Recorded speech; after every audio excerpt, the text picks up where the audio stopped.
Choose your next words carefully, Leonidas. They may be your last as king.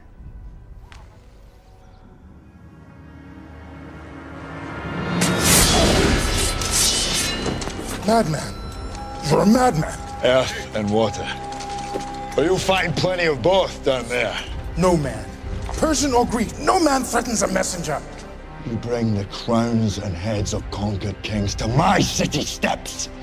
You insult my queen. You threaten my people with slavery and death. Oh, I've chosen my words carefully, Persian. Perhaps you should have done the same.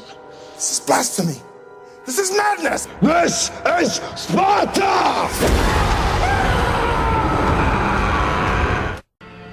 1,000 nations of the Persian Empire descend upon you.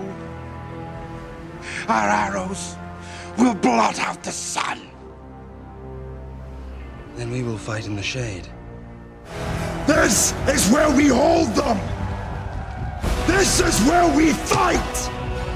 This is where they die!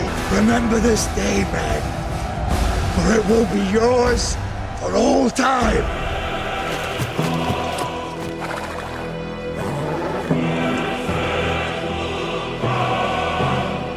Spartans! Lay down your weapons! Persians! Come and get them! No retreat, no surrender. That is Spartan law.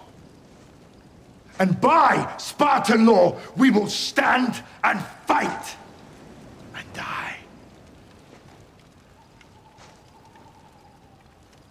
A new age has begun. An age of freedom. And all will know that 300 Spartans gave their last breath to defend it.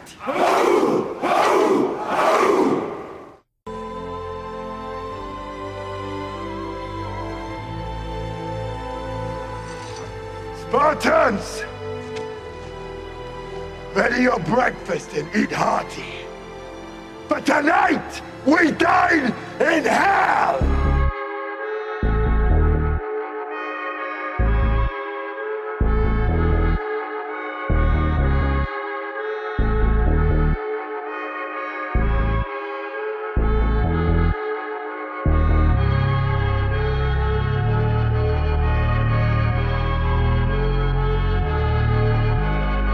Hey, this is Scott Menville, voice of Robin from Teen Titans. And Robin from Teen Titans Go! And you're watching Three Black Geeks.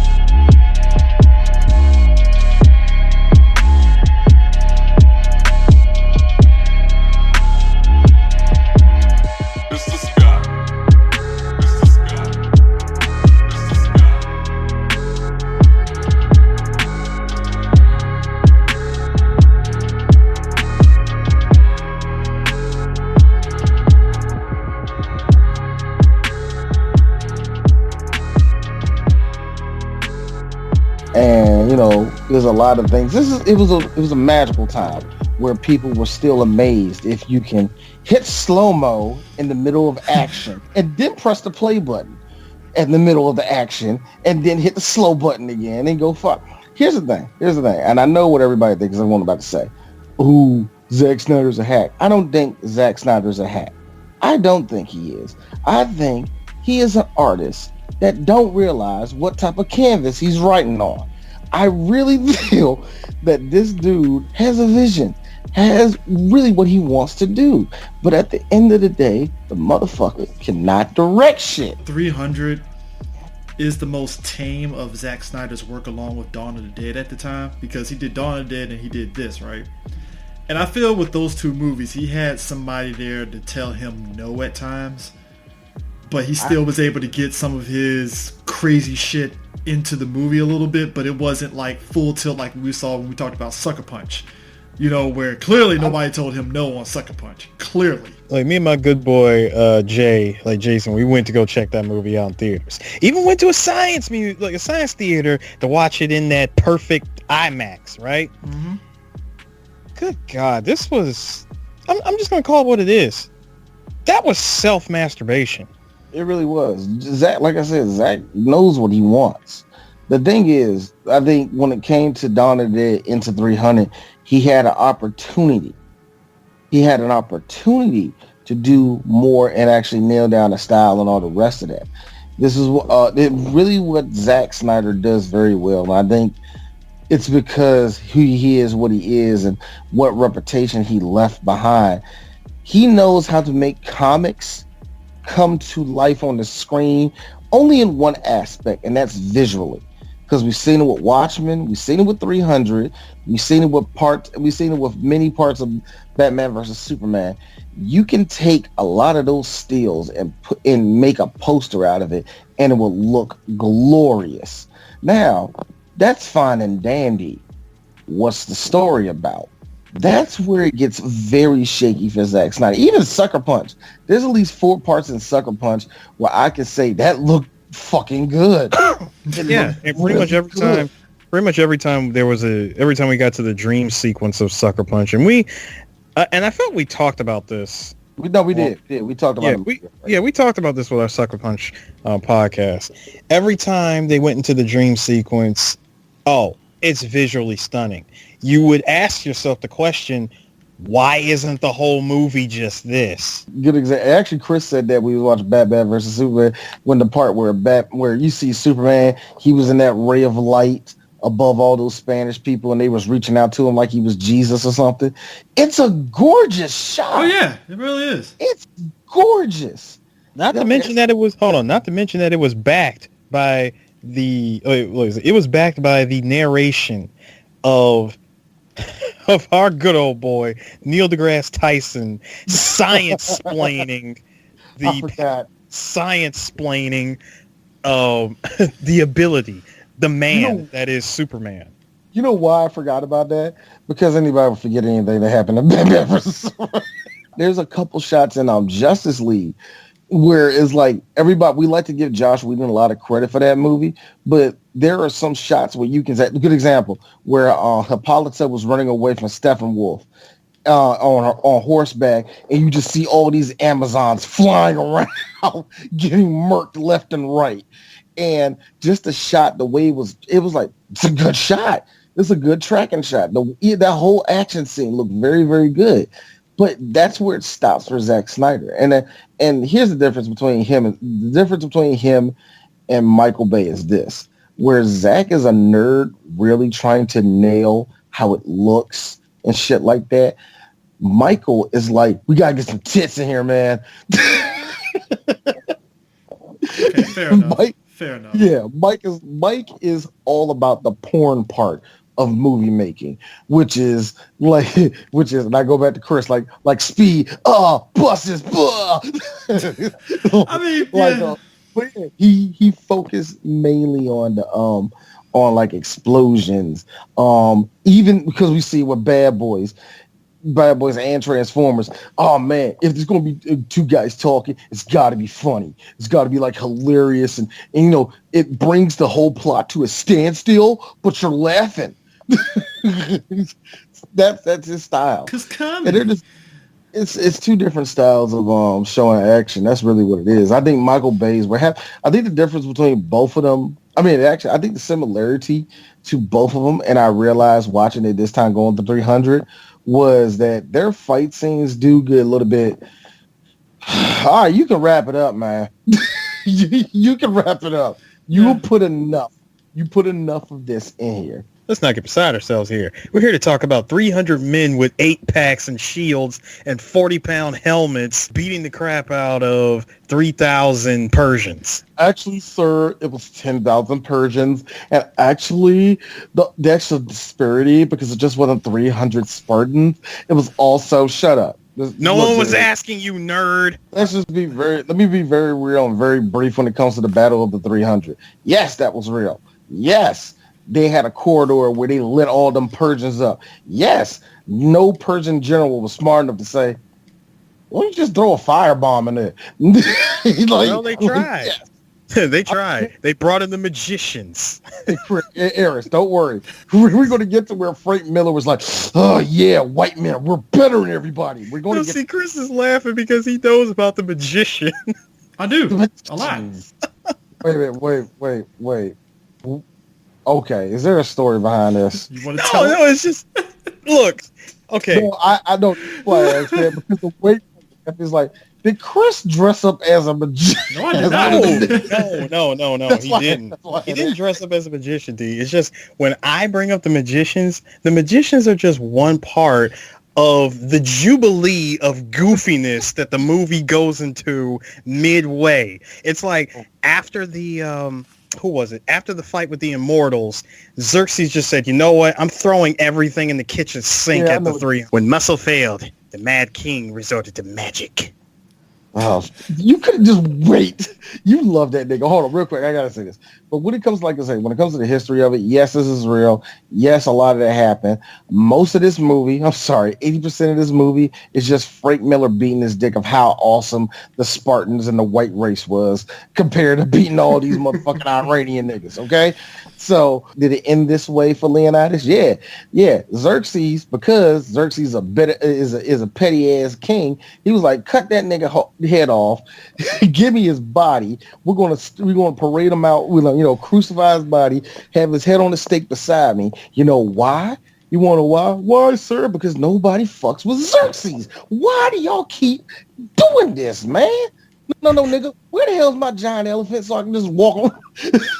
I just have to say, just to be honest, I fear not the man who has 1,000 slaves ready to die at his whim, but the man who has a staircase made out of his own slaves. There's something to be said about the balleristic life of Persians. I really actually mean this.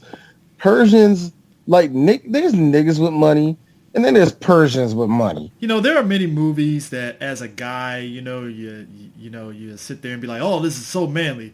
I'm a person that has just looked at this movie at the time, and I'm like, this movie literally body shames every regular dude on the planet Earth immediately. You are not lying.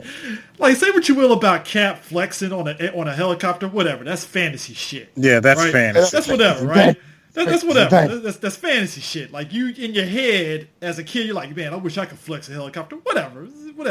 This, a bunch of dudes with 8-packs, and I'm like, what the fuck? What am I at this like, point? what am I? What am I at this stage? I really want to imagine, like, every dude that was going to the gym in 2006 that saw this movie, and they go into the theaters, they see these guys, and they're like, what have I been doing with my life? Dudes with 6-packs that are like disgusted at 300. Like, this is bullshit. Like, what have I been doing with my life? Where did I go wrong? Let's make this even worse. These niggas had 8-packs and they were chiseled and oiled up and all that shit. And this is before niggas figured out that doing sit-ups actually helped you develop motherfucking abs.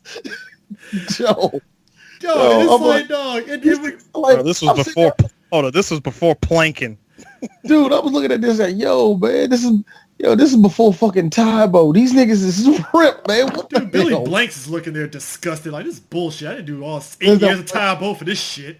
There's that one shot where you see Leonidas knock off all the arrows off of his shield, which is one of my favorite shots of the movie. But you see him just sitting there with Gerard Butler with his 8-pack, and I'm just thinking to myself, man, him and Michael Fassbender killed themselves to get that shit. Dude, because you really think about it, if you know anything about like working out and stuff, like me and Sue talked about this offline. It's like the ability to do that. I think Gerard Butler said he couldn't do it because, let's be real about this, to do that, you're literally eating a diet of like oatmeal, broccoli, and chicken, and that's it, and water, gallons of water. That's it. It was the same. It was also the same thing that Chris Evans went through for Captain America, and which he said, dude, I ate so much chicken breast that I hate it. I absolutely hate it. I don't even want to eat chicken breast anymore, but I had to do it just to keep my physique. it was it's either chicken or it's fish. Fish does the same thing. Where and who was it? I forgot which wrestler it was who really lost a lot of. I think it was Matt Hardy. Matt Hardy lost a bunch of weight. He wasn't chiseled or nothing, but you saw him like, oh snap, Matt got definition again. Again. Hey, Matt, for a short time, he was rocking the dad bod for a hot minute, man. He was full on dad bod, man. Even when he came back this last time, where he even admit he's in the best shape of his life, the dad bod won, but he still looks good. He's cutting that as deformed. So, but it was like fish, and you get to the point where you fucking hate fish. But that's how it is, man. To do these diets is insane, and it really started a trend of these niggas with unreal abs that had the look. And then you find out when they get into a fight and they get their ass whooped, oh, it's a look. It's not real muscle to help you fight nobody. But hold on. But here's the thing: it's just window dressing. And let's also keep something in mind too. The way that the Spartans are portrayed in this movie were nothing how they were actually portrayed in in the real battle. Like Zack went with the look of we're going to have them look like this. They're going to be bare-chested, no shoes, like pretty much bare feet and everything. The only thing they're wearing they have is sandals on, too. Chris, those are Reebok sandals. Shut up. Sir, those are Air Jesuses, all right? Don't get it twisted. Xerxes was rocking the Air Greases. First of all, he had on the gold Persias, all right? Oh, yeah, he really did. Sorry, no, that was gold Persias. No, they weren't. Yes, they were. No, he's a man of fashion. Those are Balenciagas.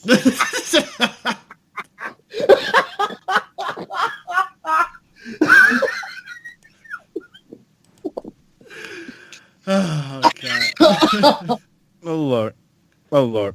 The thing I wanted to point out was they were not portrayed in reality, like in the real battle. In the real battle, first of all, they actually wore armor. All right. Mm-hmm. Second of all, all that stuff they were wearing, like the helmets, the shields, the spears and swords, all that crap had weight, straight up weight. The shield itself was anywhere from like 45 to 50 pounds that they were carrying. Their helmets alone was like 15 or 20 pounds. And it's actually one of the differences between the two armies. At least they got the one thing they got right with the Spartans is how they use their shield. Spartans use their shields to like the perfect it's the exact way you're supposed to use a shield, the proper way of using it. Even when they were all in a cluster, how they was on top of each other. Of course, you've seen that before. They've done that very well. But at the same time, let's just be real. We're not portraying real life. We're portraying the comic, the graphic novel. Yeah. So, that's why you were allowed to be really comic book witty. That's why I said, Zach, that's the thing that really sucks to me. And that's the reason why I think WB held on to him a little bit too long, is the fact that clearly he had a vision that they liked, but don't give him no type of writing credit. Why would you do like, don't ever do that, ever. I don't know. But anyway, look, we can talk more about it as we go through. Let's just get to this movie. The movie starts off basically with us learning about Leonidas and how he was thrown out how a Spartan boy was raised. Kind of like how black boys are raised. Without a father, we fight each other a lot. We go out in the wild and kill pigs. The normal shit. We all did that. I don't know about y'all. It's manly. Throw them in the woods. Let them fight wolves. And I'm like, okay, I guess. First of all, the rules of Sparta was a lot more strict than that. See, their rule was if a child was born, if he was misshapen or deformed in any way, toss him off a cliff. Oh, so the Heihachi method of raising a kid, gotcha. It's no. You're not raising them. You are literally throwing them away. Period. All right. Hold on. This is what happens when you have no alternative of aborting before. Jesus Christ, man. Really? Sorry. Really? I'm sorry. This was the alternative to aborting. Hey, Chris, it's very true because I hate to say it. If you have a baby, you're like, oh, look at my baby. Come on. You're going to throw that nigga off a cliff. That's how it was back then. I mean, whatever happens once they go, and that's the sad part is that they are examined by an old mystic Spartan who looks at them, and he's checking every part of that child's body. Like, all right. Now, I know what you're saying. Yes, he is a child molester. It always goes back to child molestation, doesn't it? Sadly, it does. And I need to stop before somebody says this is not a laughing matter. You can't make fun of child molestation. Yeah, because you know that's no, because you know that time is coming. And this, like in this Me Too, I'm with so and so era that we're living in right now. Guaranteed that's coming. More than likely, it's going to be Chris that does that. D, that was too far. How was that too far, Chris? D, that was too far. I just said if you get a basket full of kittens and you put a bunch of kids who got Down syndrome in it, D! Stop it. But seriously, they're examined. These kids, the babies are examined. And if there's any type of fault with them, they get tossed. Yep, Kobe. So here we get the story of Leonidas. And of course, the ones that grow up, I think by the time they hit age 12 or whatever, they're forced to go on this journey. Take Piccolo's training from the Saiyan Saga of Dragon Ball, but turn it up to 11. You have to learn to do everything on your own. You have to steal. You have to face punishments and endure it. It's all part of your training. And then go up and pay rent in this motherfucker. And then you have to go in and battle the harsh winters, the coldest of cold, and face a giant wolf. So I know what you're thinking. Some people, yes, it is male toxicity in a nutshell. Really, that's what it all is.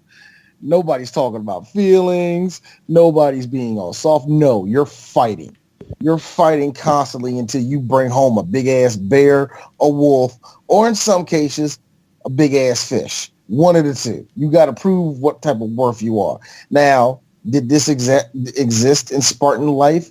The growing up process of Leonidas and how he got to where he was. Now, in real life, Leonidas at this point was about in his mid 50s, close to his 60s. He wasn't Gerard fucking Butler. But when he, as a child, returned with that, with the hide, the carcass of the wolf and the spear, he returned a king, our king, Leonidas. Oh. Hey, D, is this the movie that you actually root for the white people? Actually, yeah. This is actually one of probably two where I strongly root for the white folk. That's because Frank Miller has made every person of color in the whole story a complete asshole, and it's great. I'd like to point out the fact that, like, back then, I don't remember, and maybe because we're in this new age of everybody trying to be woke in some way. This movie came out now, people have been like, why the black people gotta be fucking damn bad guys? Bad news for you. We said it back then. I don't even remember this. You know why you didn't remember it? Because we all said, man, why do black people get rolled over like that? Man, yeah. I don't understand this shit. This is Sparta! Oh, man, that shit's awesome, man. This movie fucking amazing, nigga. That's the reason why. Because we were the bad guys in this situation. We're learning this story from their side. Because real talk, you know what it probably was? This is probably really how it went in real life. Hey, Xerxes, yeah? You want Sparta? Yeah. We're gonna try to kill them. All right, go ahead. 2 days later, hey, man, we need more troops. How many troops they got? I mean, it ain't a lot. And y'all getting rolled? Yeah. If you don't go over there and kill that nigga, a day later, we killed him, Xerxes. All right, good. I'll bring his ass over down here. Oh, by the way, set a couple of them girls up too, man. No, I ain't gonna fuck them. I just want to watch.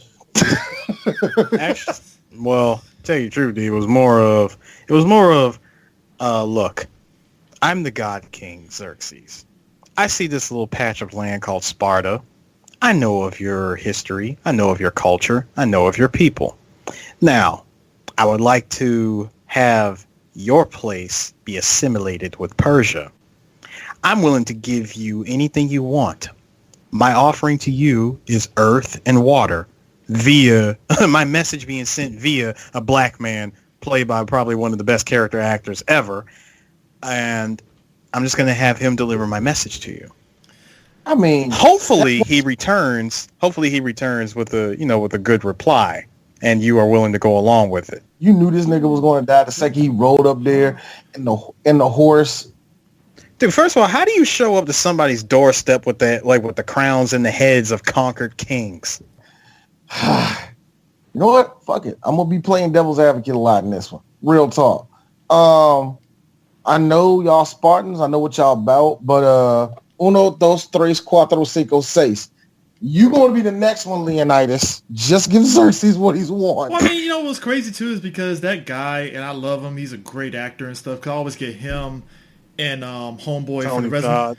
No, I can always get him and Homeboy from the Resident Evil movie that was that dodged all those lasers. I get both of them mixed up sometimes. Oh yeah, how? One is yellowish, the other one is dark skin. How do you get that? Well, just in terms of their demeanors, because both of them are British, if I remember correctly. Both of them. You might as well throw Tony Todd in there as the trifecta of amazing character actors. That whole scene of him coming in there. And again, I know he has Xerxes backing, but him flexing on Leonidas like, yeah, we're just gonna come and take your kids and do whatever. I'm like, damn. That's how he did it. Now the one thing that got me we're just asking for a token of Sparta's submission. I was like, Jesus. Right there, you said right. Hold on. Not only did you say the key word, but you said the key messed up word, which was submission. That gave Leonidas time to think. Not only did it give him time to think, it gave him time to say, you know what? The word submission, surrendering, slavery does not fly with me. And he's a white guy that doesn't like slavery. These all three geeks. Black man also. What? What in the world is this? Anyway, those philosophers and boy lovers have that kind of nerve to turn you down. Here's me. These all three geeks. Hey, yo, Sparta. Y'all got a lot of nerve talking about them being boy lovers. Woo. The T. Y'all, the T. D knows history. Y'all got a lot of nerve. That's like the Japanese saying that same thing. Like, for real? We got data on you, my nigga. Like, come on now. And hold up, and how about your boy trying to play devil's advocate and say, look, my king, we must be diplomatic. King, we must be diplomatic. But nah, nigga, they gonna come up in here in my land talking about if we don't do what they say, we're gonna have a bunch of black people just gonna lock us up and all that. Nah, hell no. I don't think that way, man. Now you know what that scene reminded me of? When he said we must be diplomatic, it reminded me of that scene from The Godfather when Sonny was trying to speak for Vito Corleone. He was trying to speak for him by saying, well, look, Pop, I think maybe we should give this an idea. Hold up. Did I ask you to talk?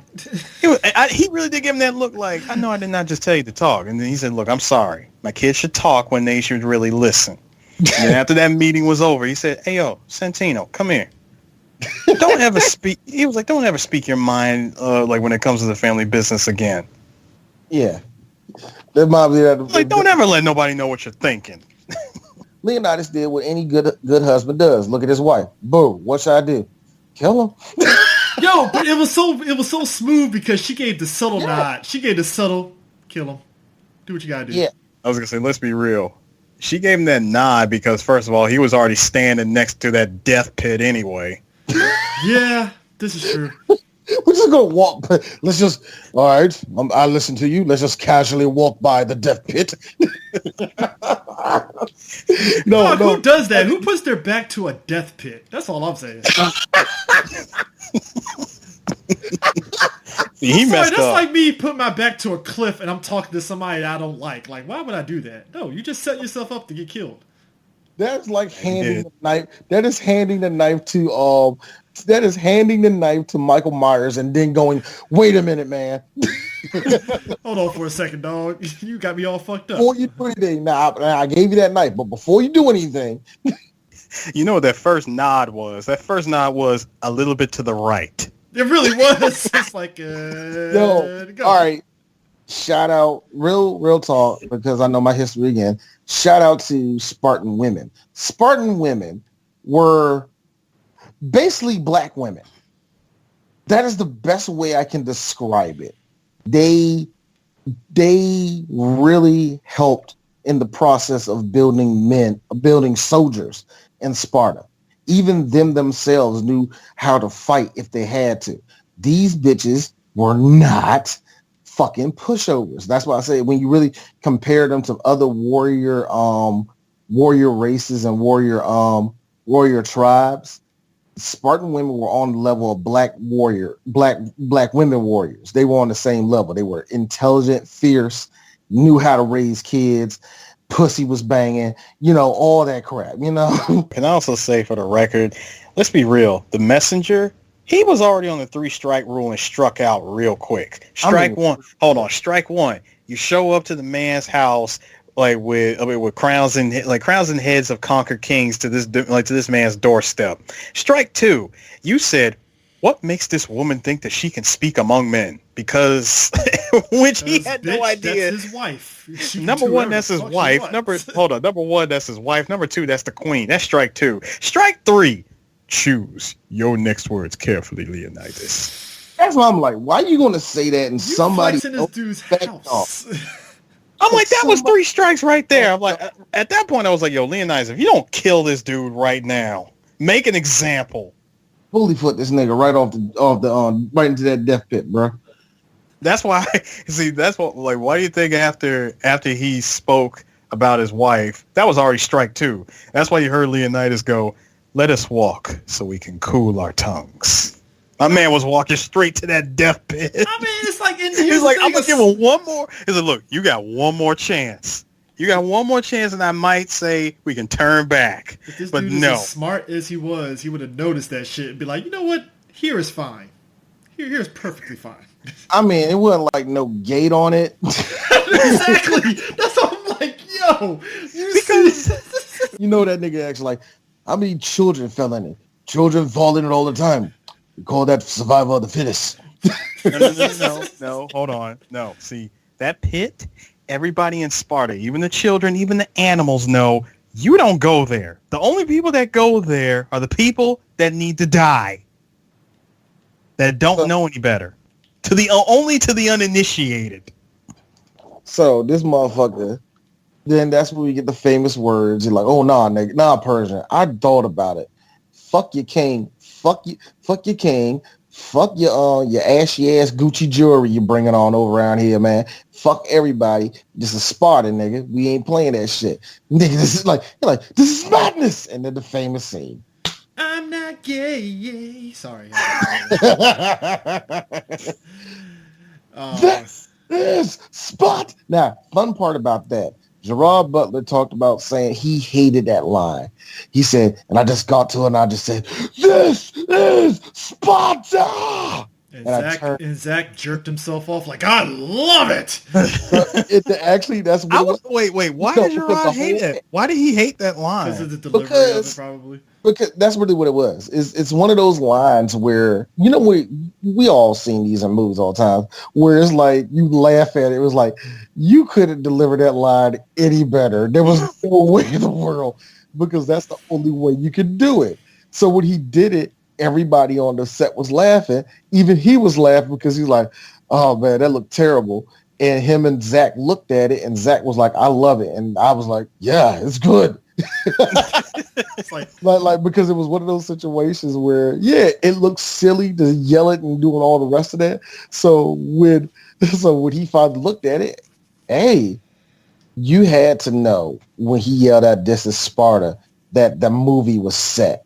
You know what I mean? Because that set everything in motion. You know what set everything in motion for me, Eris? That one dude who didn't get touched by anybody, who just straight up backflipped into the pit. Dog, it's like he was like, yo, fuck this shit. I want to make this shit beautiful. Backflip. This nigga hit a Jeff Hardy. Twist the fade. Swan-time bomb. This nigga just jumped right off, man, do the pit, man. It was so. What would you rather? What would you rather be faced with?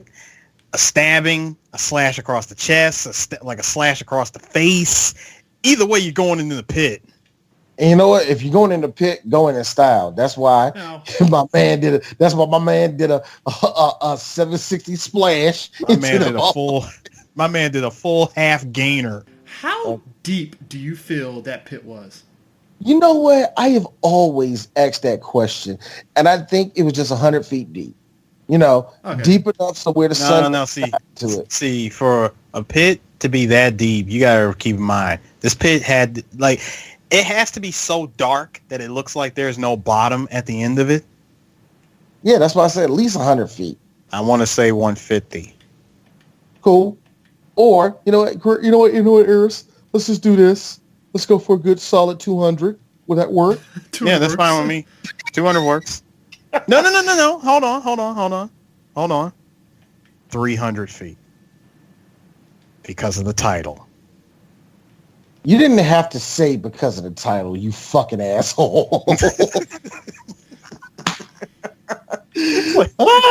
Then we go to one of the parts where clearly Zack Snyder had fun filming.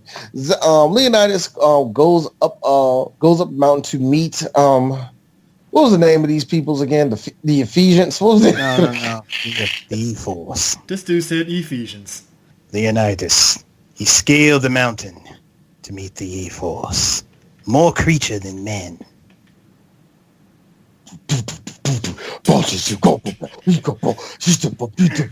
Bruh, how do you... I'm sorry. I'm sorry. The bouldering skills of Leonidas scaling that mountain. You see what you just did right there? You see what you did right there? That was Frank Miller typing it. As Leonidas jumped on every boulder, it was like his muscles got more bigger and his penis more longer. Leonidas is the man. Now, for people that are not... Leonidas had a 3-inch dick. There, I said it. Boom. Hey, look. This... lethal. Chris, you know what, Chris? Hold on. Chris makes a good point because unlike African sculptures, yes, African sculptures exist, you racist motherfuckers.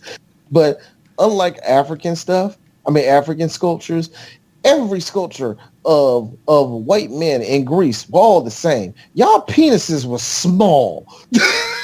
Like, yo, here come these Persian niggas with these motherfucking monster dicks.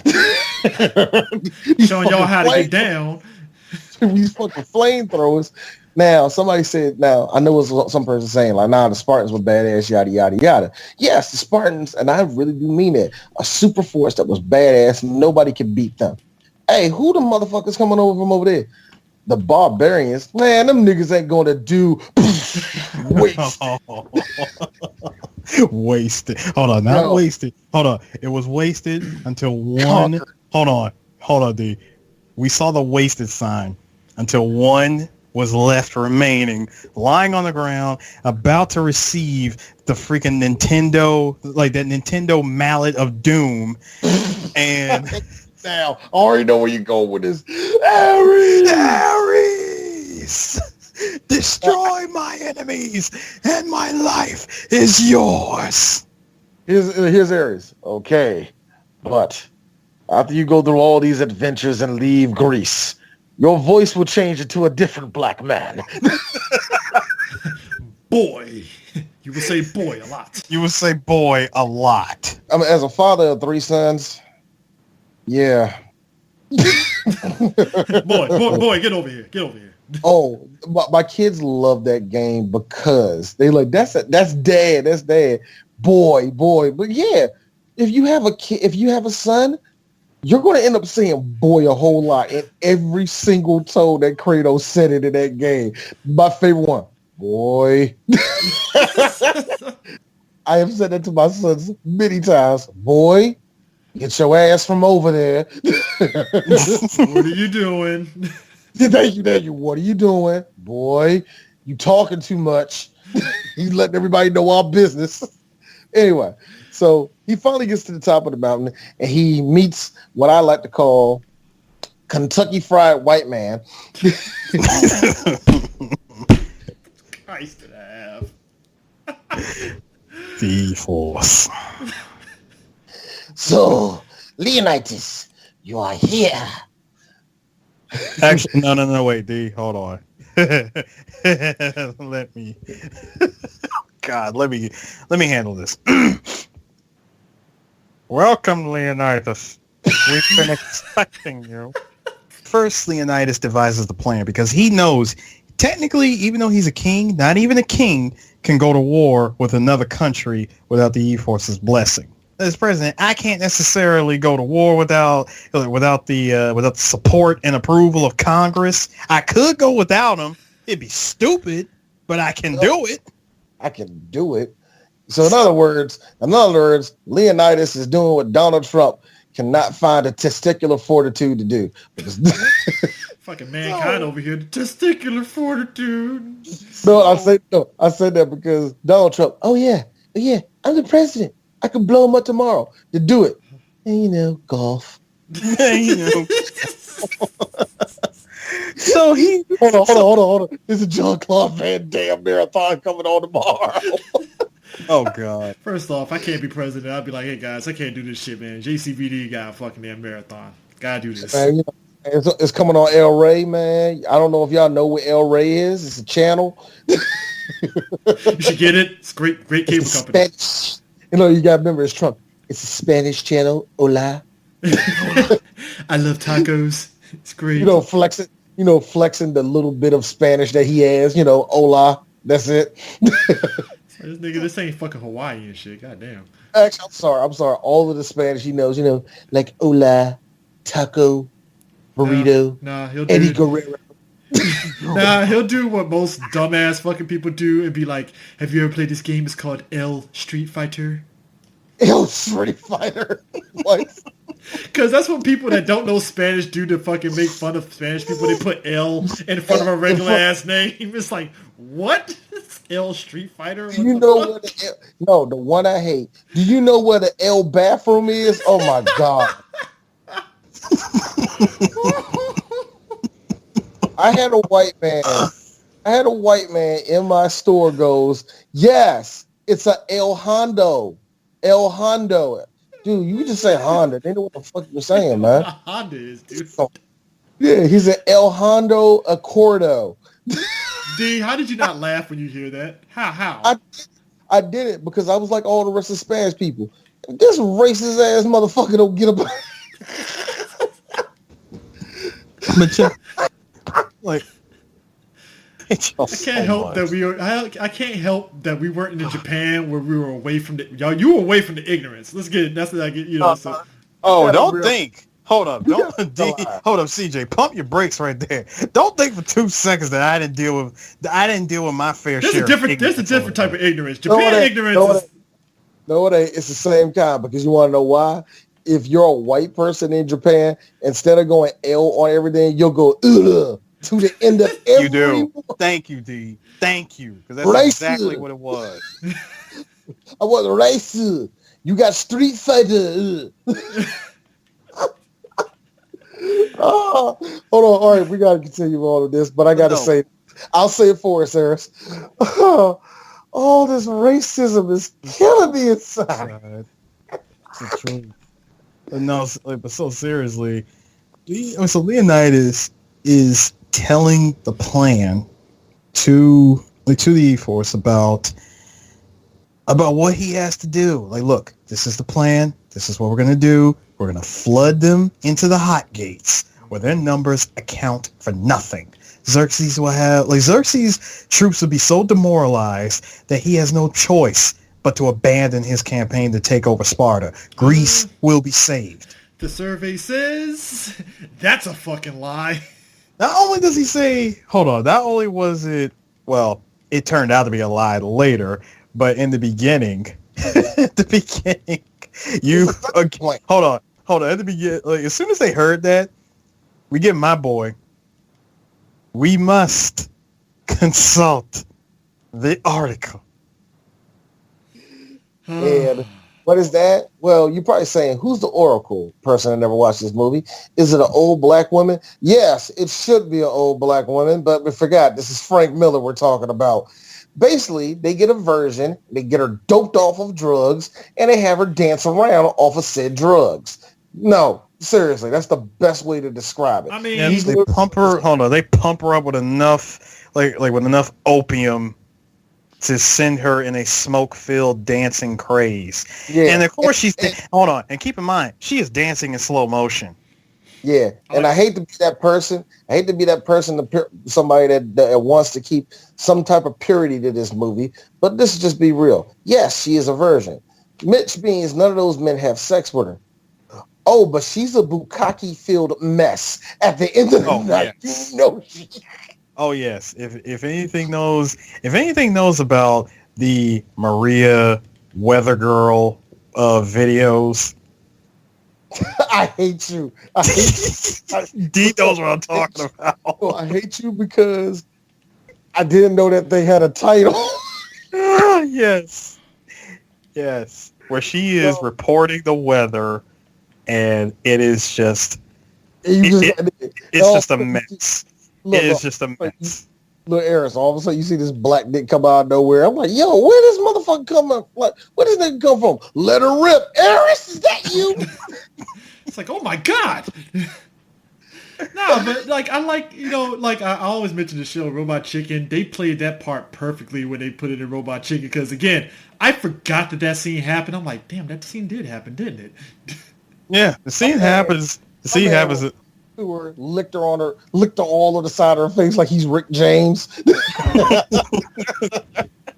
But yeah, he licks her face, and they were like, "Oh snap!" She said, "Oh damn, dog." She like, "Nah, it can't happen. Sparta's gonna fall." Oh man, that's messed up. You know what she actually said?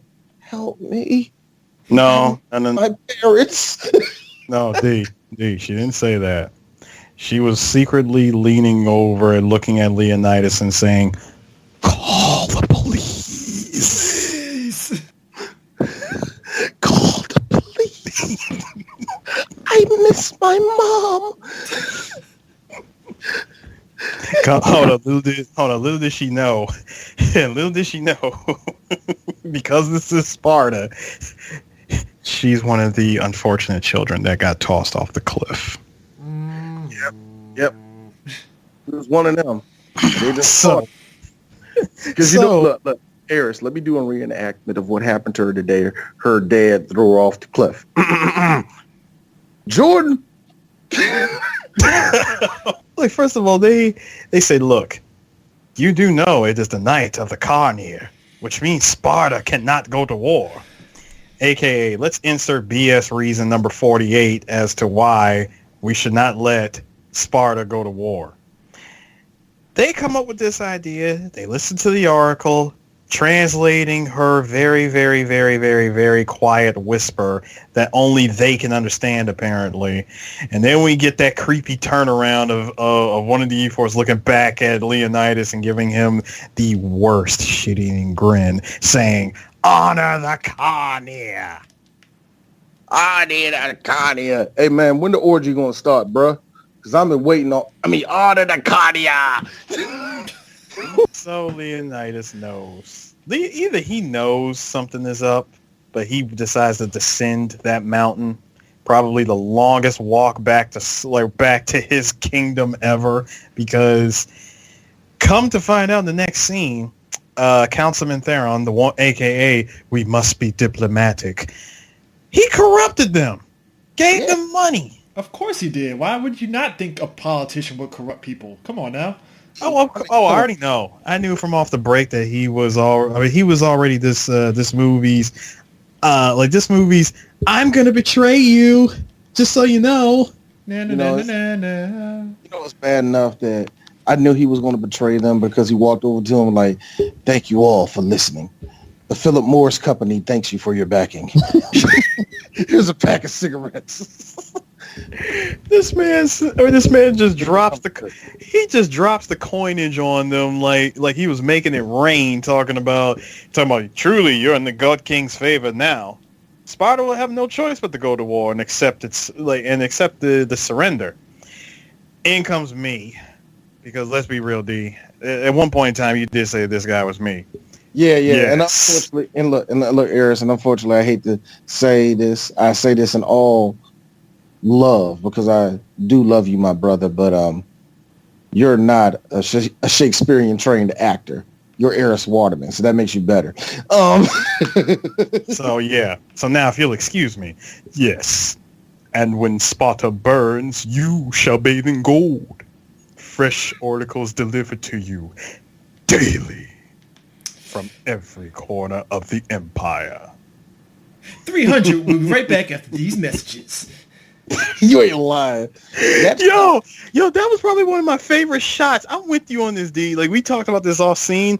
That shot, the moment he looked down the barrel of the camera, and you just see the shadow. His face just go full shadow mode. The only thing you see is his eyes as he laughs, and then we cut right back to Gerard Butler's butt cheeks. Yeah, because that's exactly what I want. I think that was... Look, here's the thing. That shot is the reason why I like Zack Snyder. Because that's the exact shot that was in the graphic novel. Yeah. It looks good. Mm-hmm. Again, Zack Snyder is very good at that. So like I said, you can, that's why I get it. Why WB was kind of blinded of this nigga, just be blinded with saying that we gotta give this nigga money. So, that's how it is.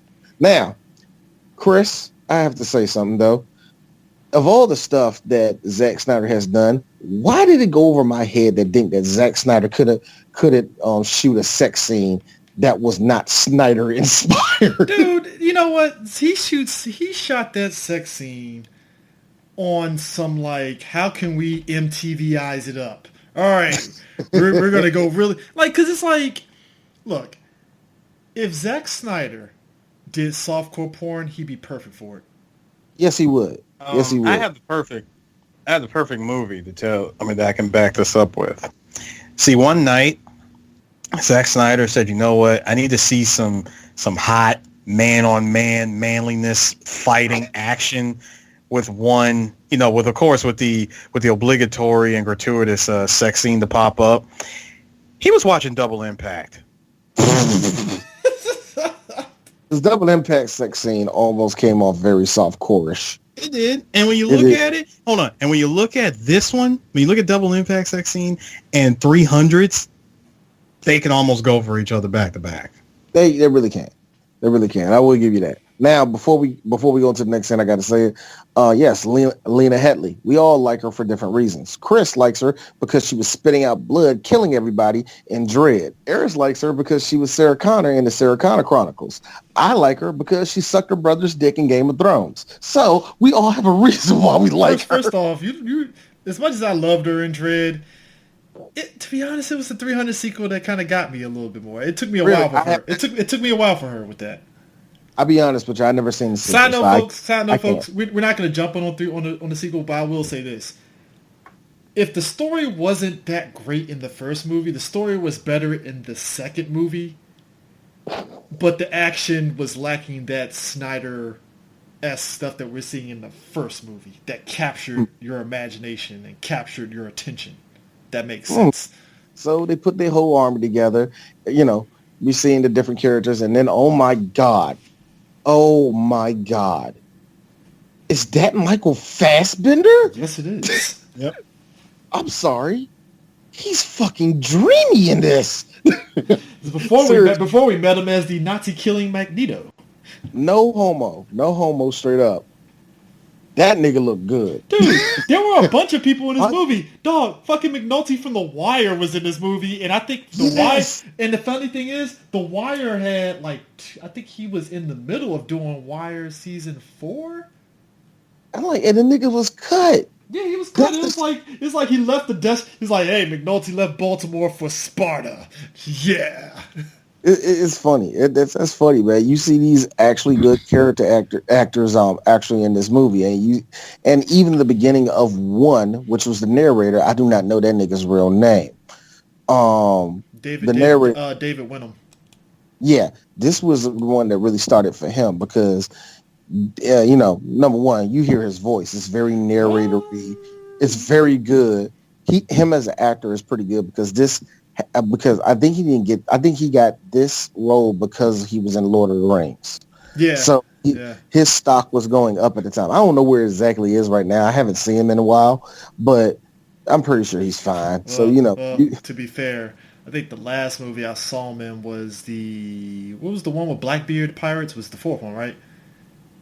Yeah, that was the fourth one. Yeah, he was in that one. I do remember in that one and stuff. So if anything, he was doing that, and I actually think he was doing the new voiceover in Battleship Down. Mm-hmm. Yeah, he did the voiceover in that one. So, God damn it, motherfucker was Harold Meacham in damn Iron Fist. God damn, I forgot about that. Yeah, my bad. Like I said, he's still his stock was going up where it could get where it is. Yeah. And but it's the good question is this. Of the three people that are actually like stars in this, which will be Fassbender, Butler, and Hedley, I really can't say who's the better of the three right now. I think the hottest will probably be Hedley, but at the same time, I think Michael Fassbender, he demands the most money of the three at this time. I could be wrong, but it's not a competition really. At the time this movie came out? No, I'm talking about right now. Oh yeah. Oh, it's definitely Fassbender. I mean, that dude's like the guy. That's not taking away, and that's not taking nothing away from Butler at all because Gerard Butler is still making good money. And look, even with a regular movie, and we did this when we did Dinner Thieves, Butler was good in that. It wasn't like he was bad at it. He doesn't do no movies that he doesn't give a shit about. You know what I mean? Yeah. Like I will give Gerard Butler that. Yeah, the movie could suck, but it ain't his fault. It won't be his fault because he will give us all for the role. I'll give him that. You can only ask to have actors that good that willing to do shit like that. I mean, the funny part of it is that all these actors, and it's funny because like before we started recording, I was looking at like all the actors and what they did.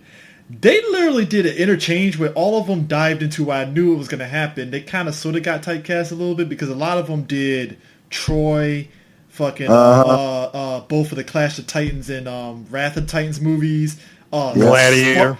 No. I'm talking like after this. Spartacus. Oh, after. Yeah, Spartacus. I know. What's the face was in Spartacus. We were just talking about it. He was in Spartacus. Yeah, so a lot of them, a good amount of them, kind of got typecast a little bit because they were in 300 and stuff, which isn't a bad thing because, like I said, Spartacus is great. Troy was great. So it's yeah. And I think you can look with Lena Hedley being cast as Cersei in Game of Thrones. This had to kind of have pull some. This had to be like put up there in a resume of like I already played the Queen before. Yeah. You know what I mean? So even to that extent, Gerard Butler is the only one that hasn't gone back to this type of action though. And he would never do it. He said he would never do a movie like this again. Yeah, and I don't blame him because it took a lot out of him and he gave a lot for it. You know what I mean? And like again, you only wish your actors can do that. But then again, he did Gamer after this, where I'm pretty sure he gave the same. First off, Gerard Butler he's in the Sam Jackson where, the check will pay off a bill. Fine, fuck it, let's go. And again, if you get Gerard Butler, you're getting Gerard Butler. You know what I mean? You're spending your money well, man. Even though I thought Olympus Has Fallen was not a bad movie, I feel that if you gave that to anybody else, it would have done it. We wouldn't be on the third movie right now. You know what I mean? Yeah. If you gave that to anybody else, if that was Ryan Phillippe, Morgan Freeman, we wouldn't hear about the second one. Yeah. Like if that was anybody else but Gerard Butler, I guarantee you wouldn't hear about the second one. But anyway, so the Spartans are on the move. They're going out to the hotgates and they bump into another army who's been threatened that wants to join up with them. And I feel bad for these niggas for one reason, because I totally agree with the Spartans. They was like, my men, what do you do? I'm a blacksmith, sir. No, hold on, dude. Wait. Hold up. Let's get this right. Go ahead.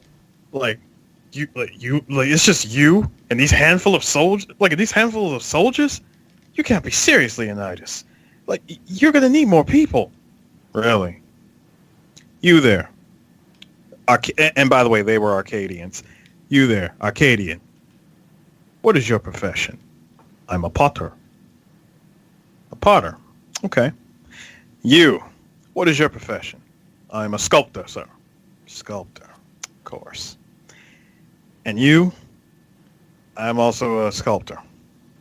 No, he's out a blacksmith. Oh yeah, blacksmith. Meaning that he's the only nigga out there that actually picked up a sword. And, hold on. So then, hold on, and just to rub it in his nose a little bit, turns back and goes, Spartans, what is your profession? Oh, this is what happened. Hold up. You see, I brought more soldiers than you. And look, I got to be real with you. All right, number one, historically, the Arcanians was never there. Number two, number two. So I always wanted to see what that one, those like 8 country, those guys like in the middle of the country that just be shooting cans everywhere, got like 1 billion AR-15s and shit. They like, I always wondered how it would look if those guys walked up to just a regular platoon of like 40 Marines, how it would look. That's exactly how it looked. Like, wow, man.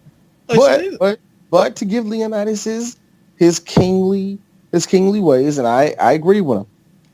Get your asses on, man. Come on, let's go. Y'all trying to roll, right? Yeah. Come on then. Shit. Now, before they went on that move, did you like how Leonidas finessed the council when he said, "There must be no march, Leonidas. What are you doing with these men?" Me? No, he straight up finessed them and said, "Look, I'm just out for a morning stroll. These 300 men, they're my personal guards." Because Leonidas they're going with. shit. He's like, they're going with me. Like, but where will you go, sir? Where will I go? I think I'm gonna go north. Deuces. See that motherfucker like skipping along the rest of the Spartans. Yo, it's like, great. So basically, on their way to the hot gates, you see death and destruction everywhere because of the fucking Persians. And yeah. Look, I'm gonna be real with y'all.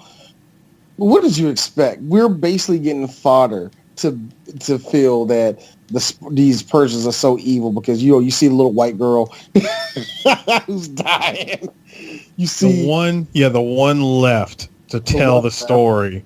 She just like I like how you saw the shadow first. The shadow may look like, oh god, it's like a warrior coming. No, it's just a child. All right, a dying child. In my mind, real thought. In real life, they saw that shadow. The second they saw something come over the horizon, one of those Spartans hurled the spear dead into that little girl's head. Oh shit! My bad, dog. My bad. And again, we get the tag. Hold on, we get the line from the trailer. It's quiet now. They came with the darkness. These motherfuckers tied all their soldiers up to a tree. The Arcanians are rightfully shitting their pants. You know what I mean? Now, of course, they knew off the break. Like, no, I've seen this before. This is inhuman. This wasn't Persians. This was something more. I honestly thought of them only to be legends, but these are the immortals. Leonidas, not even batting an eye or dropping a bead of sweat. Immortals, huh? We'll put that name to the test. That's what there was a lot of, and to give Frank Miller his due for this, there is a lot of what you call Spartan snapbacks. The Spartans were very wordy when it came to shit like that. You know what I mean? The best example of that is when the emissary showed up and they said our arrows will blot out the sun. Come back. We're fighting the shade then, nigga. All right, then. We fighting the shade.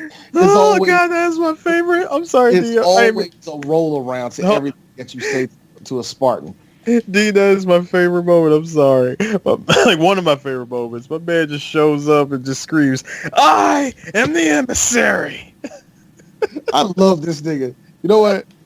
I hate to do this, y'all, but from this point on, we're skipping and going to different parts. I'm sorry. Let's go to the Yeah, go ahead with that, because yeah. Wait, hold on. When the emissary, my man cracked the whip, and before he could even swing, check out Fassbender with that Air Jordan leap of faith and chopped off my man's arm. No. Here's the best part about the emissary. He does the most unenthusiastic, my arms. There was no. It's like the delay was there. Like, hey, dude, you do realize you lost an arm? You should be screaming in pain and writhing in pain. What's going on here, man? Like, my arm. Fassbender with the response: "It is no longer yours. Go now. Tell your Xerxes that he doesn't face slaves here, only free men. No, not slaves. Your sons, your daughters, your elders, your women, those will be slaves, but not you. By noon this day, you will be dead men. 1,000 nations of the Persian army descend upon you. Our arrows will blot out the sun." Take it from here, D. We shall fight in the shade. I'm sorry. I would fuck Michael Fassbender after that. It's the fact that he cracked a smile and said, "And we will fight in the shade." Yeah. There. Hold on. Right there, D. I mean, right there, CJ. I need your boy. As soon as he said, "We'll fight in the shade." Yeah! They're very, like I said, Spartans historically are like that. They are very quick-witted they always got a word to say, or they always get the last word, put it that way. You know what I mean?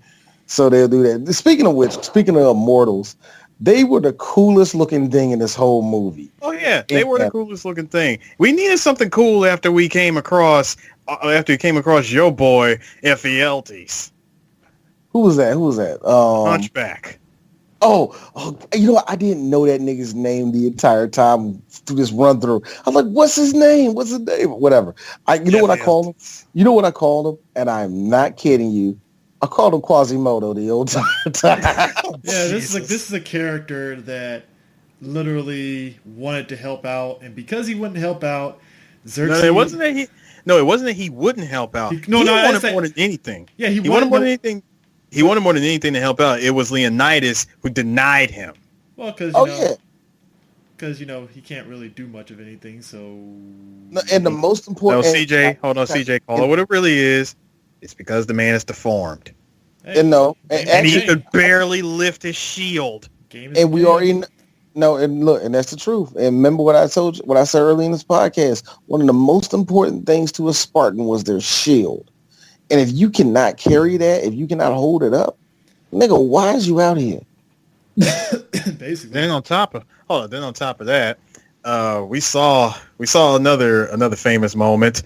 Like, mother, father, you are wrong. My man threw everything down, and you, Leonidas, you are wrong. Cut to a deleted scene, by the way. He throws himself off the cliff. Yeah.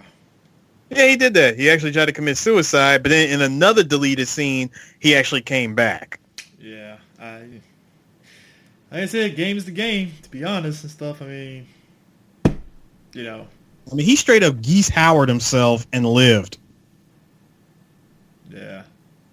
This motherfucker had me die, babe, because I knew for a fact the second your boy didn't get the go from Leonidas, he was going to flip.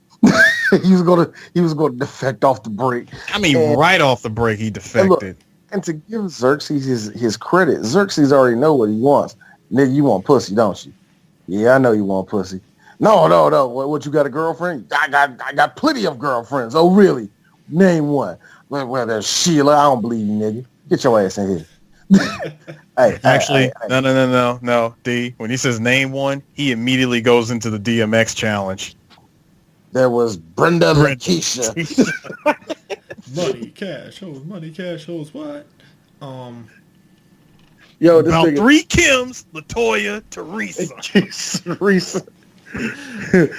He was already talking to Cisco, but that motherfucker. No, the thing that gets me was this: the second I saw the chick up there with the burnt face and everybody and Khalees up there, but I was like, yo, this orgy is lit. I hope somebody got like a different colored skin. There it is. I've been waiting. Yo. I like how he like and Xerxes is like, all I need you to do is kneel. This motherfucker was already on both knees, like shit. All you had to say but a word, dog. I'm dead. My man said, I want it all. Wealth, women, and one more thing. I want a uniform. Shit, all right, cool, nigga. Wait a minute, like Lord Xerxes, I forgot in my excitement. I meant to ask for a home. Nah, nigga, you already got the women in the thing, man. You good, dog. You good, dog. But what? But I was loyal. Yeah, I know you was loyal, but Leonidas is dead, so. Why you here again? What? I mean, nigga, why you here? I mean, now hold on. Now before we get back to that point, before we made that deal, going back to what you said earlier, D. Before we even get to the Immortals, the very first fight that took place, the Persians show up, the first wave number 1 in horde mode of 300. Yeah, these niggas ran at these motherfuckers right into the corridor, pushed them back, and I knew it was on the second one of those Spartans dug his heel deep into the sand, and he just everything, and I love that part because everything at that point stopped, and it was like a creepy silence because it was like, oh shit, what just happened?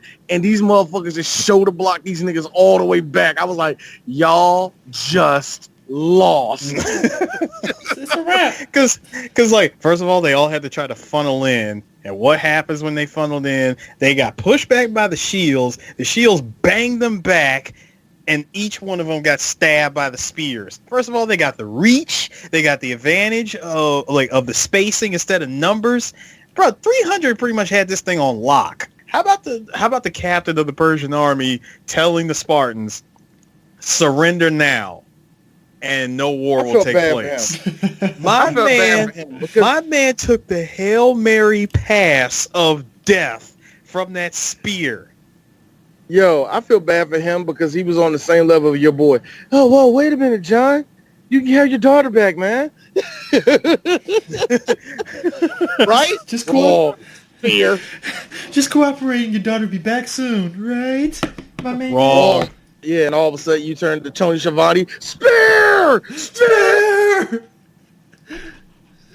Oh my god, man. Yo, these niggas, and look, and that shot now is an important part. You remember the part where Leonidas did his walk? Leonidas basically just walks that where Zack Snyder kept pressing play, slow motion, that part. Oh, you mean now, that part? I mean the part where he was like murking 7 people all at once. Yeah. Now, interesting part about that, Gerard Butler really, really wanted to nail that part, but every time he did it, it's a long sequence actually.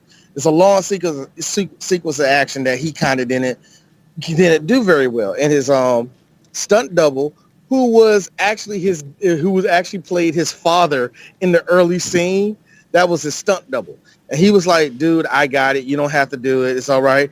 And finally, Gerard was like, no, let's go through it step by step. And the stunt double was like, all right, bet. So they did it. And then when it came up to that point, he told Zach, no, let me do it. They did the shot. And when he finally, at the end where he slams his sword into the homeboy, that was the last point of that shot. Zack Snyder again, fucking perfect. It's like, dude, you nailed it. Like I said, there was a lot.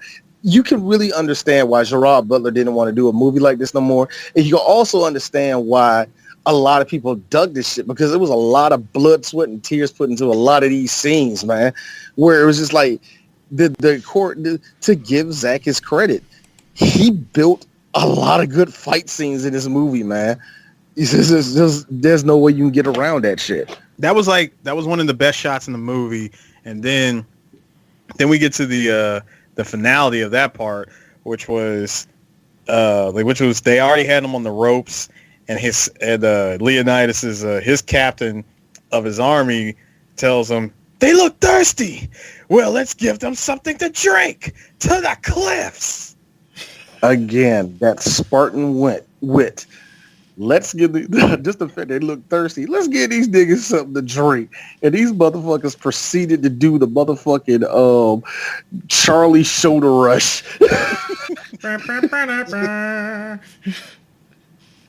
He was, bruh. They hit him. They give him the they were just spear shoulder rushing them. I'm sorry, not spear. They was hitting them with the shields, knocking them over, stabbing them with swords and spears and stuff.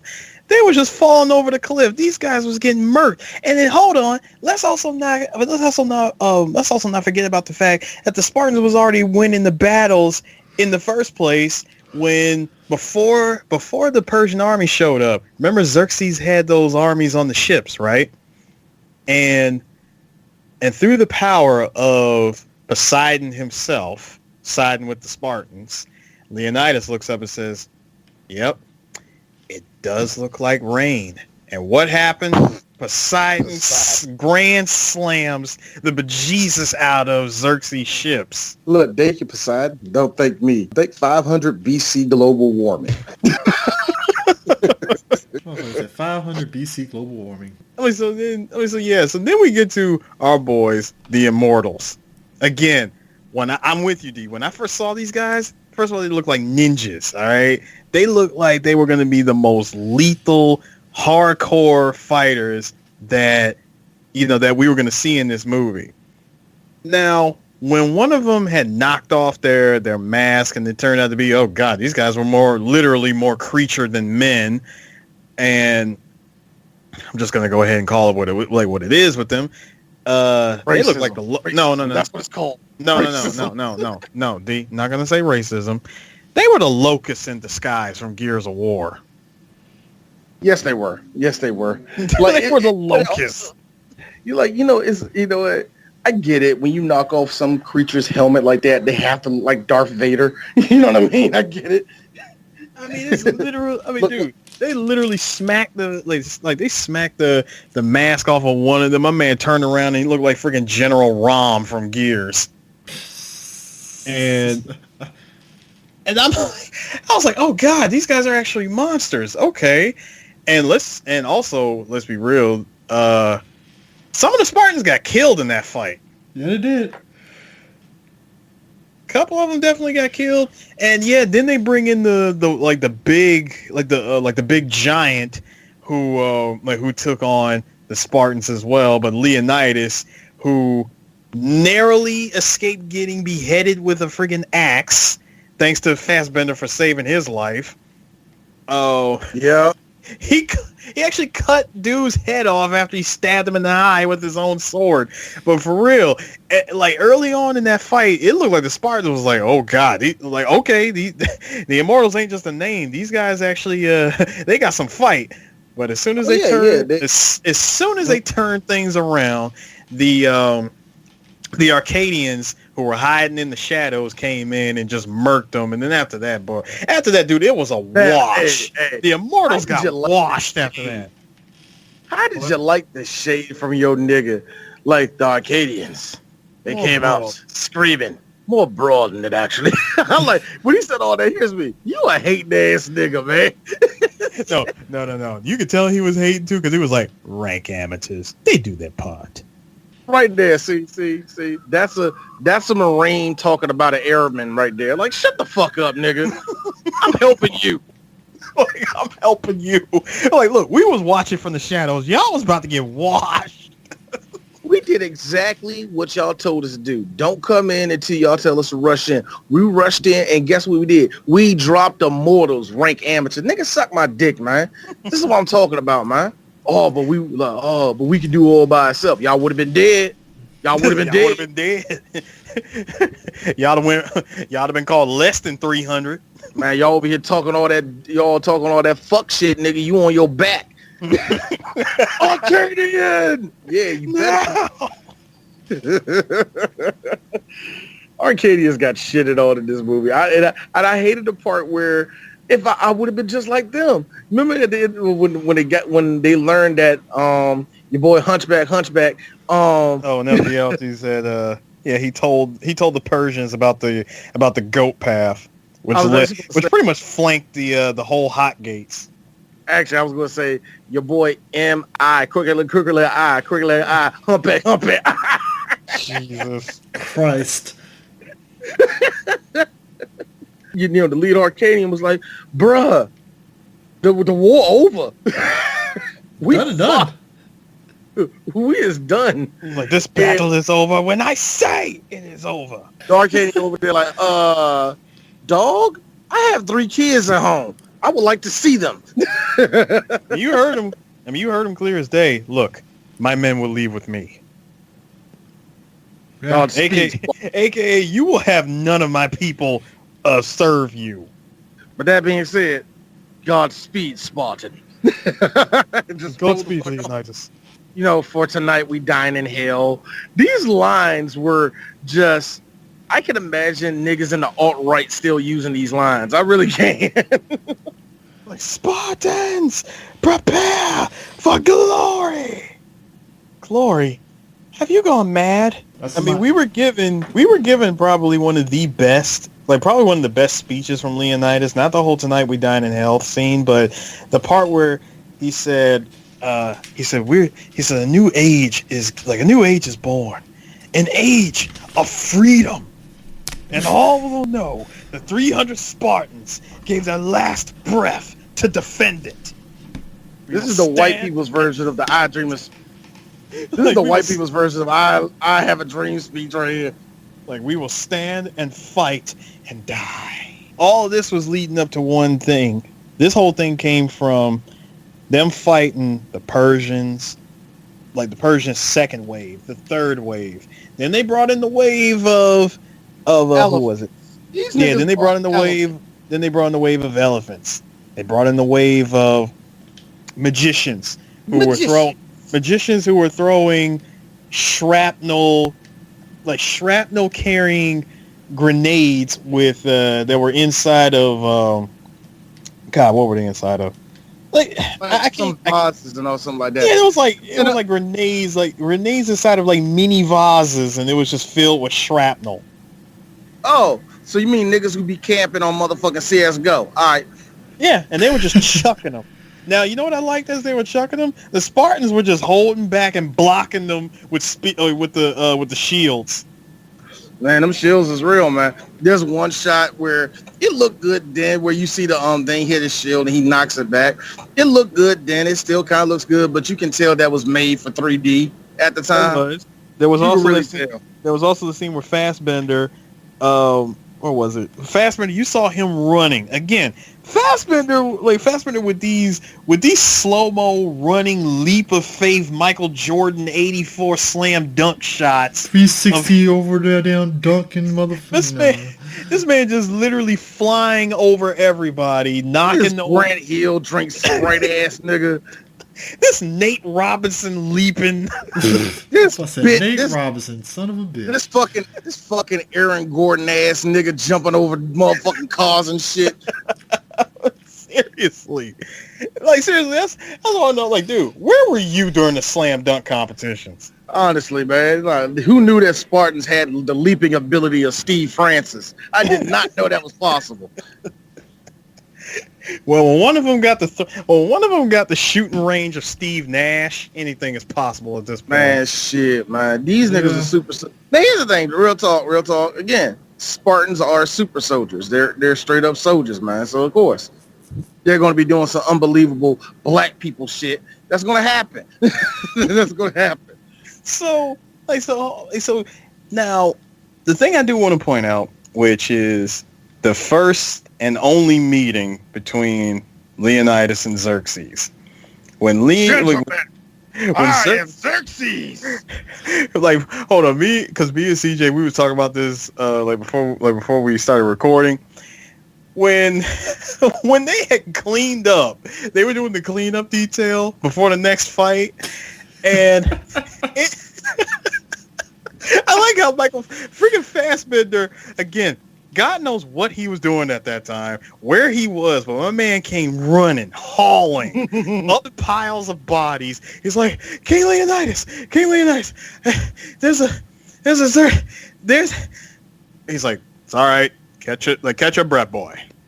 Look. That is actually one of my favorite lines of the movie, also, because Gerard played that well. He was eating the apple, and just the way he said it. All right, like, okay, dude. You good, man? You good? Breath, boy. That was a good. That was like that was the equivalent of this. You good, man? You good? You all right? All right, go ahead, man. What's up? He tells him that he said, "Look, man, there's a Persian group coming. Way too small for it to be a platoon." And of course, Leonidas, being the gangster he is, says, "Captain, you're in charge. But my king, is it wise to do not worry, my friend? If they were to assassinate me, all of Sparta goes to war. Pray they're that stupid. And pray we're that lucky." I would be the exact same way. But here's the thing, also, just real talk. Wait. The reason why I like that also is because Leonidas recognized the king. Oh. That's the king, nigga. All right, cool, nigga. No. I'm all right. I got this. It's just me and him, dog. We ain't gonna do nothing. like he ain't gonna do nothing. I recognize gangster. I know that's the king, nigga. You pretty much told him, like, look, I'm gonna entertain this. I'll humor him. I want to let me hear what he has to say. Obviously, the amount of L's he's been taking all morning is a sign of something. So let me see what he's got to say. Taking a giant chunk out of that apple. Besides, there's no reason we can't be civil. Bruh. And the thing of it is, they're stabbing, and again, I joked about this. I was like, nigga, if you one of those guys that's faking your death, like, all right, if I fake my death and just stay still, maybe they'll walk away. Nope. Stab. When it comes to the Spartan cleanup, they double tap as they're cleaning up. They're like, man, they ain't stabbed me yet, thank God. Hakeem, Nasir? Nigga, you still alive? Yeah, nigga. Why you still alive? Man, they stabbed me in the ass twice. Got hurt, but I'm alive. You gonna live? I'll be all right. Slap! All of a sudden, Nasir be quiet. The rest of the time, he act like he did again. It's like, stay perfectly still. It's like, how old are you, man? Like, how old are you, man? I'm 14. Get out of here. Like, thanks, Leonidas. Hold on, Leonidas with the apple. Hold this apple and throws a spear at him like, nah, nigga, you ain't leaving. Oh, yo, Chris, that is wrong. That is gangster, actually. That's gangster as shit. No, here's the thing to get me. Next thing you know, Leonidas walk out there, see the big ass fucking temple on the back of a fucking wildebeest's ass and shit. Here comes gold dust. Do do do do do do do do. That was a good one. Because dude, he shows up and he tells him he just tells him, like, look, I understand. You know, I simply just wanted an audience with you. Now, and even now you are defiant and in the face of a god. It is not wise to go against me, Leonidas. Leonidas again, not even flinching. Where even he says, think of your women. Clearly you don't know our women. I might as well have marched them up here for what I've seen this morning. Woo! They call your side trash, nigga. I mean, clearly.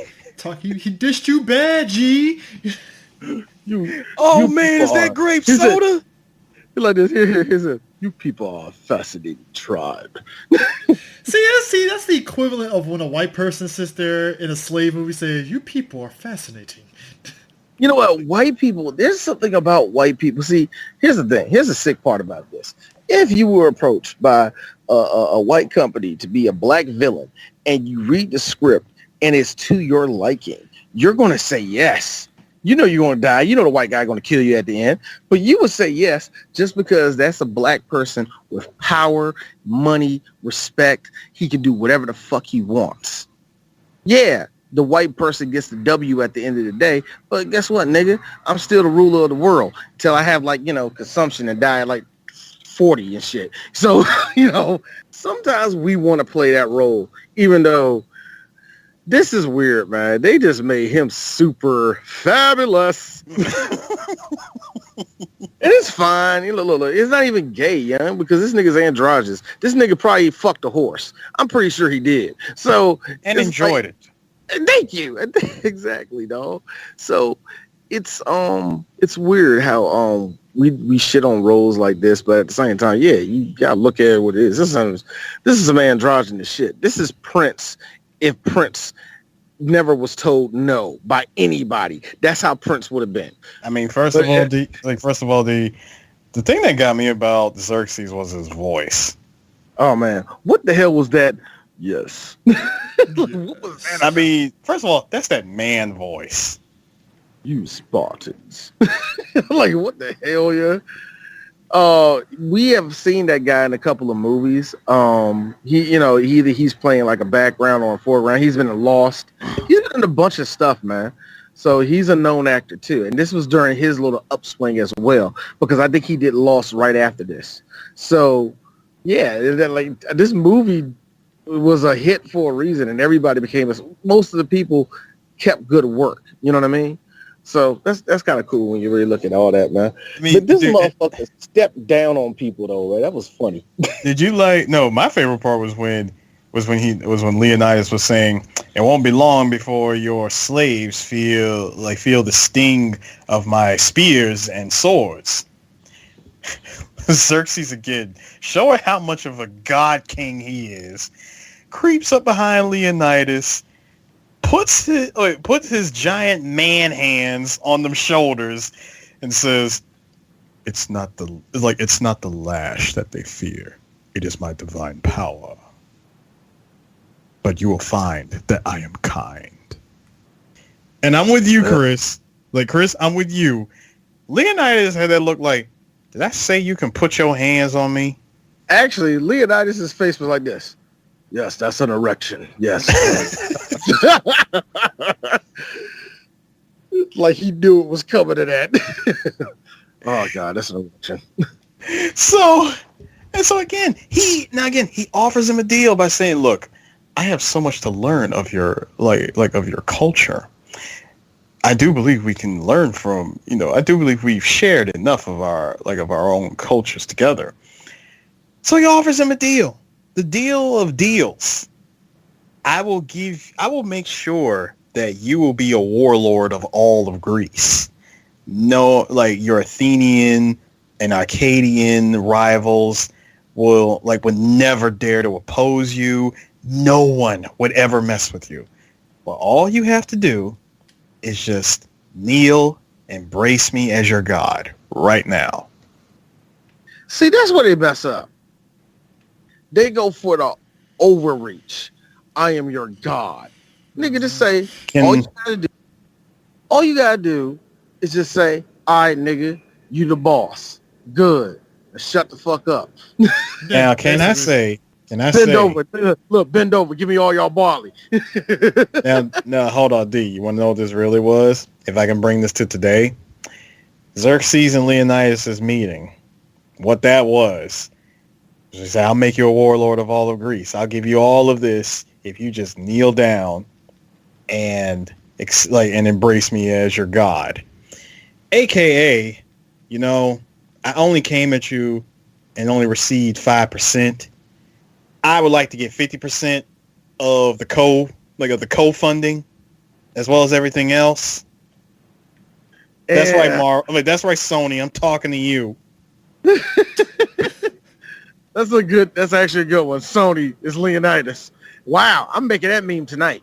Thank you, Kurt. Thank you, Harris. Sony is Leonidas.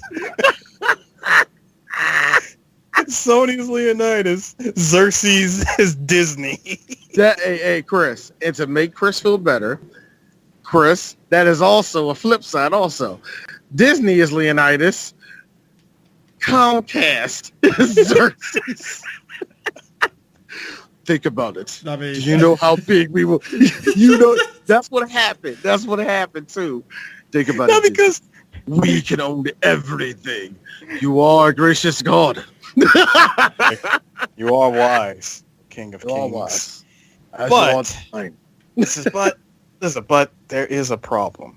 You see, slaughtering all those men of yours has left a really nasty cramp in my knees. So kneeling is going to be very difficult for me to do, and it's a no, dog. So you're not going to give me the Kaepernick. Randy Jackson over here. That's going to be a no for me, dog. Yep. Look. So you're not going to give me the Kaepernick. You're not getting the Kaepernick.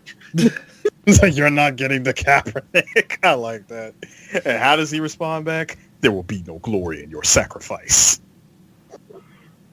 You sacrifice. Your mama, bitch.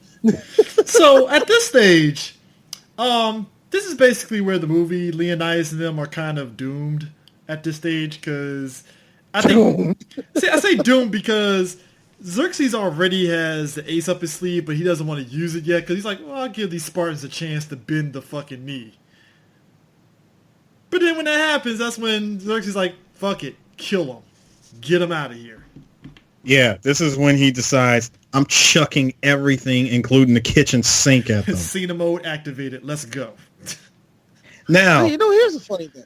Here's the funny thing about all of this. Even in real life, it is hilarious how even in real life, by that same measure, the Persians got fucking washed by the Greeks. The Greeks fucking laid them out. Mm-hmm. And the worst part about all that is that, yeah, they lost at the end. The Greeks lost at the end. But the part that really kills me about it is, like, nobody could think of another way to get these niggas. Nope. As long as they had the hotgates, they were straight.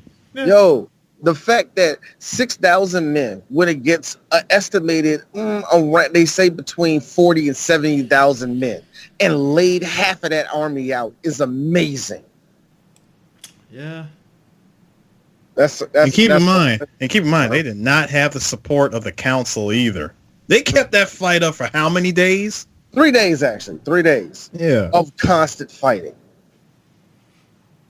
They knew they were going to die. Oh, of course they knew. Of course they knew. Of course they knew. And that's why the ending went the way it went. The captain's son got beheaded. And Angie said this. That's very picturesque. I'm like, Angela! It's like, what are you doing? Look, as messed up as that scene was, I have to agree. I have to agree with her. Yeah, it's a good shot. I mean, seriously, it's just... Yeah. My man, first of all, how is it he finally gave praise to his son? He's like, Astanos, my son! He gave him that nod, the father approval. No, that wasn't a father approval error. See, I'm a father, and I know what that nod is. That nod was, son, I'm glad you have 2 days until retirement. Fresh out of the academy, he's never felt the warmth of a woman, as they said. Hey, look, it's true. He has felt the warmth of a man. What? He was gay. Can't you have an open mind? What's wrong with you people? I would say, if anything, he probably had like the best bromance with Michael Fassbender. Yes, he did.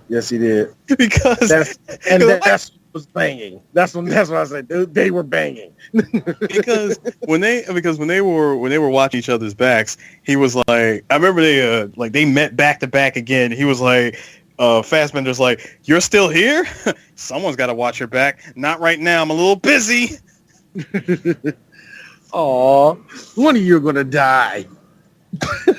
Now, well, both of you are, but one of you is going to die earlier. Hold on. Not only that, there was that other shot of them, like, when they were doing the cleanup, and Fassbender was like, you fight very well for a woman. Ooh, I'm a Spartan woman, so I kill with no mercy. That's right. That's what I'm talking about, nigga. Ain't nothing wrong with fight like a bitch. Now, I did like how he did clap back at him, and I think he said, he clapped back at him and he said, jealousy is not your strong point, sir. It's like, it isn't very becoming of you.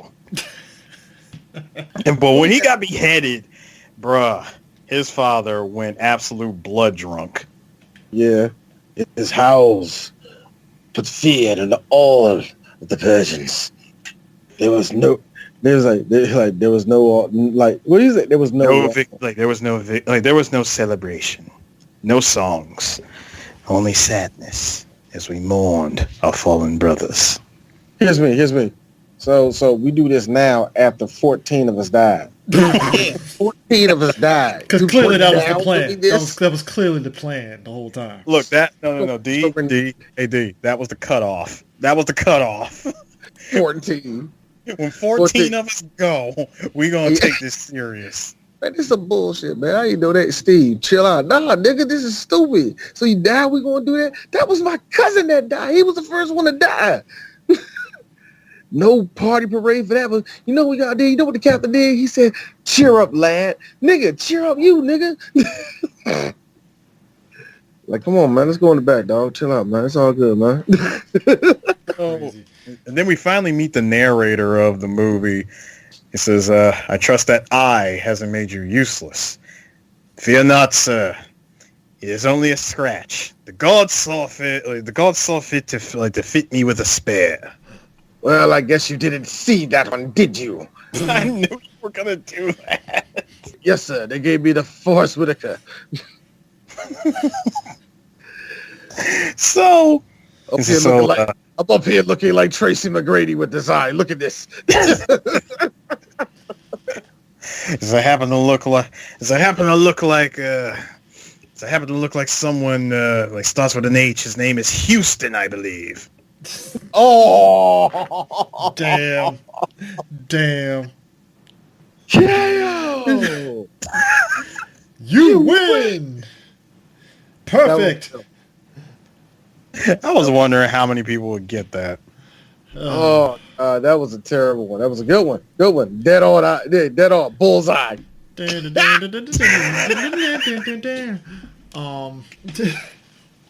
I hate you, D. You said bullseye.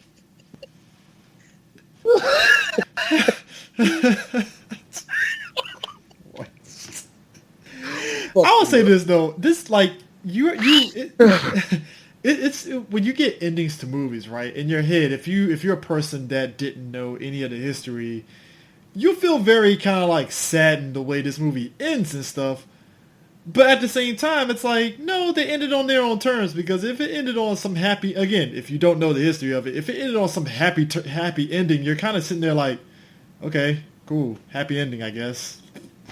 This was a story that wasn't supposed to have one. You know that. Yeah. Everybody, if it was going to be better, it was going to turn out to be better for some sequel baiting, which it did. But outside of that, it ended on those terms where it was bittersweet. Because Hollywood would have been Xerxes versus Leonidas battle to the death and shit. Yeah, like at the end of it, Xerxes and Leonidas fight to the death. Like everybody's dead. All like the armies on both sides are dead, and it's really just down to them two. See, that would have been the Hollywood ending. Been the most metal shit ever. Or just real talk, Leonidas threw that spear a little 2 inches to the left. as he kills Xerxes, and then he looks around and it turns into Metal Gear Solid like, what is war? No. It turns back over to him, right? And all of a sudden, you see one of the mortals. He takes off his helmet, walks over to Leonidas. Leonidas, you got the juice now. Sit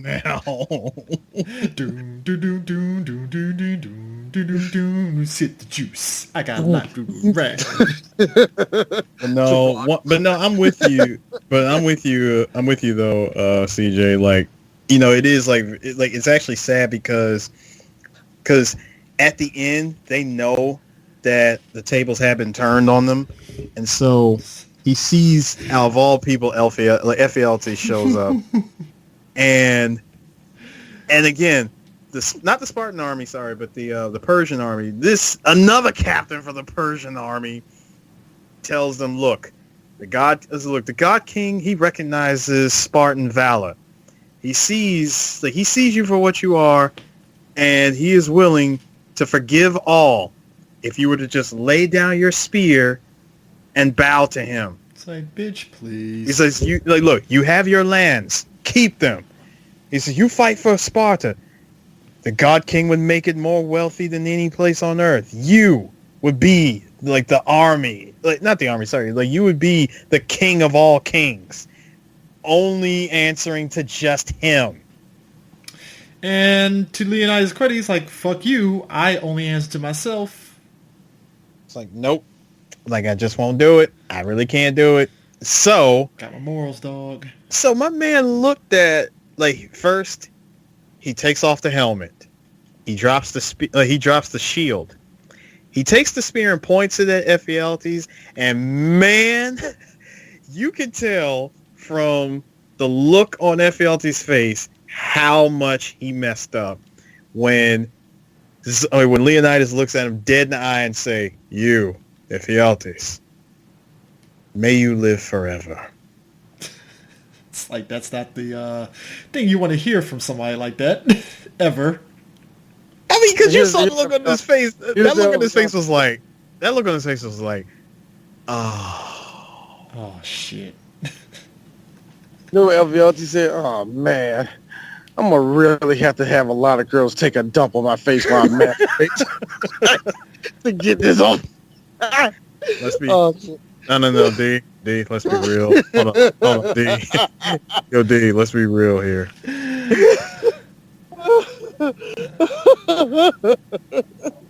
I mean, Ephialtes. Like, you there, Ephialtes. May you live may you live forever. Ephialtes. Aw, shit. Here we go again. Oh my god. Leonidas. For what it's worth, I ain't a virgin no more, nigga. It has been lovely over here. Woo! You know how hard it is for a hunchback nigga for somebody to say hello to you? These bitches are blowing me, man. I'm living in heaven right now. So thank you for that blessing, my nigga. I told you I would come up in life, man. I did, man. God bless you. Hey, Xerxes, kill this nigga, man, for real. Oh, man. Dude, they all get slaughtered in the end. Now, hold on. We got another subplot that was occurring. And that was our boy Councilman Farrell, who decides, okay, I'm gonna entertain this meeting with my queen here. I see she wants to speak amongst the council about sending troops in support of her husband to war. Little does she know, I'm about to ravage her. I'm about to ravage her insides like she's never had before. Ah, yes. All 4 inches of this straight Greek gyro. My man said, as he grabbed her, pinned her against the wall, it goes, "This will not end quickly. I am not your king." Yeah, he was like this. Yeah, that's right. Your husband ain't nothing like me. You know how that went.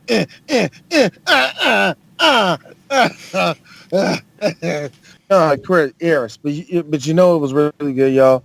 The fact that the queen got to get her motherfucking River City Ransom on and drop my nigga in front of the whole council. Bow. This nigga drop all his coins, and the first thing that comes to my mind was tink, tink, tink, tink. Yeah, it was barf. But you know the second thing that came to my mind when I say that?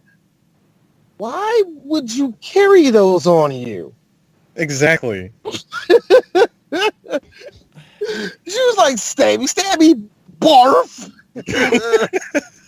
Not even stabby. It was one, dude. She just walked up, shiv. Your soul is required in hell. I mean, just straight murdered him in front of everybody and said, "Look, there, you see it for yourself. Straight up corruption. Now, send some support and troops for my husband. Spartans, don't retreat. Spartans, don't surrender. Never surrender!" Hey, I gotta admit though, I will say the highlight of the final scene though is just that shot of Leonidas just standing up and all those arrows coming towards him. I was like, you know what? It's a balling ass scene. Oh, I love that scene. Absolutely love it. That is screenshot worthy right there. That's wallpaper worthy of that it. That is wallpaper. I can imagine. Dude, think about it. Almost everybody in 2006 and 7 had that scene as a wallpaper. Yeah.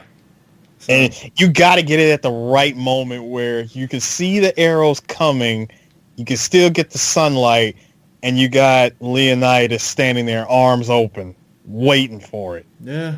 Here we are a year later. This time it's 10,000 Spartans. No, sorry, I think it was 5,000 Spartans with 10,000 free Greeks amongst a bunch of others. And this time they were going up against Xerxes, like the entire Persian army.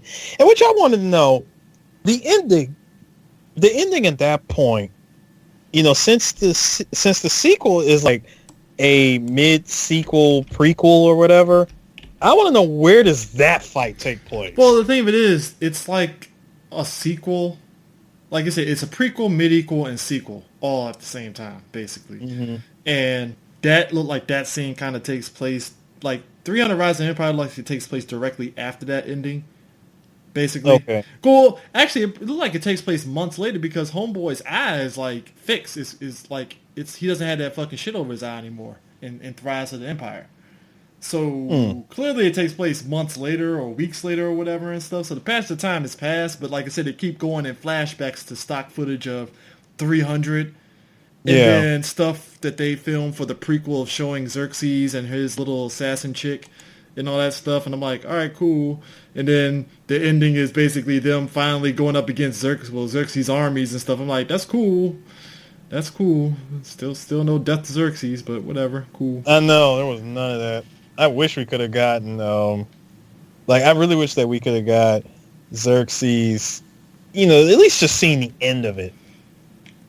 Because let's be real, they ain't gonna make enough. They're not making a 303. Nah, and it's funny too because it was crazy too how like 10 years later, Rise of the Empire comes out and actually did pretty good in the box office, and then that was during a period of time where people were like really questioning. Or people really want to see more Frank Miller stuff because you remember too that Sin City sequel came out that same year and it bombed. Mm-hmm. So everybody was genuinely shocked. Like, hey, everybody went to go see the 300 sequel? Yeah, probably because one, it was a different director, and two, people were kind of curious a little bit. Like, oh, this is kind of a sequel / prequel. All right, cool, fine. But we're still willing. I think just at the time, people were just still willing to give Frank Miller a chance. Then The Spirit came out, and that broke it. Yeah. Well, bear in mind, Rise of the Empire came out after The Spirit and the Sin City shit. It did? So, yeah, because it was The Spirit, then we had that long lapse, and then the Sin City sequel came out, and it bombed. Oh, and then, I thought it was the other way around. Nah, then Rise of the Empire came out, and it's like, all right, cool. All right, fine. But it is still because of The Spirit. I think Rise of the Empire probably got a little bit lucky. It might as well came out during that time. Yeah.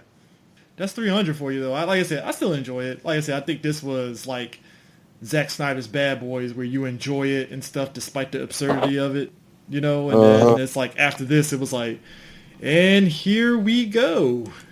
Mm-hmm. Can we get a good sequel? It's, you know, I'm going 50-50 on this. I mean, if they wanted to make a third one, they could. No. I'm talking about, could we get a good sequel from after the first one? In which we did. The second one was definitely good. Yeah, which is because that's the crazy part too. Is because I'm not gonna say he went downhill after this because he actually did a pretty good job with Watchmen. But yeah, Sucker Punch is where it started.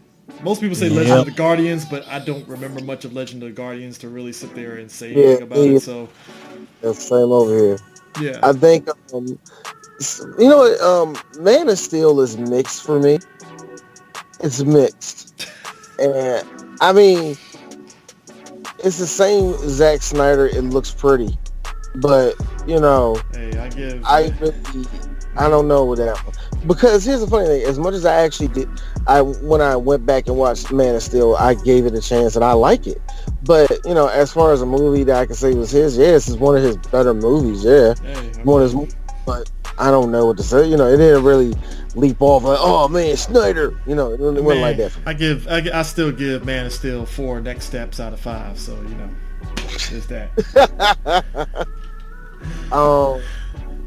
You know what? I think that's it. That's really it, man. Eris's birthday. Actually, it's going to be celebrating his birthday. And Mr. Waterman, are you cool with letting everybody know what day your birthday is? Yeah, my birthday is September 19th. See, September 19th. The asshole part of you be like, if y'all niggas ain't following him on fucking damn Twitter, then y'all don't deserve to know his birthday. That's all I'm saying. Actually, I don't think you got the birthday on Twitter. Yeah, I do. You do? Oh, damn. I didn't know that. Well, unlike Facebook, which gets very intrusive, where they want to know your social security and your birth date and where you were born and shit. Nah, Twitter just like put a birthday in. That's it. And what the fuck is like this? Your home, like, you know what I'm saying? I don't want to know that. Tell me where you from. Tell me where you from. When you join Facebook, how many followers you got? Next week, it's my birthday. Like, what would I like to do on my birthday? Guys, I have an idea. I need for all of us to inject ourselves with a nuclear device, and we have to escape the city of New York within 24 hours while rescuing the good president and retrieving another nuclear weapon or destroying it. Whichever one we can do first within 24 hours. Do I have a choice? I said the good president. I mean, you know, when you're getting chased by the Duke, yeah, you might want to get the fuck out of New York. That's all I'm saying. Yeah. Might want to escape out of it. So next week we're escaping New York and a amazing pair of titties. Yay. All right, guys.